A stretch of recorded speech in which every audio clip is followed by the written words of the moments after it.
আপনি রাখুন না টাকাটাকে, ওটা আমার জন্য দিচ্ছেন না, আপনার জন্যই রাখুন। এই টাকাটা জমবে কিরকম ধরুন 5,000 টাকার উপরে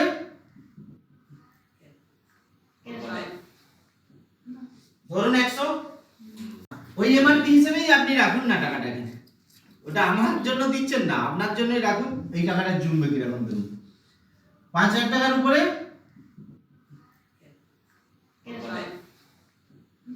ধরুন 100,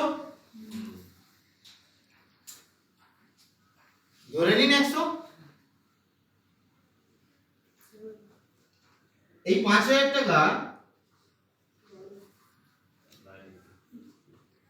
6 মাসে কত হবে? 30,000। ফ্রি হবে কত? 5,000।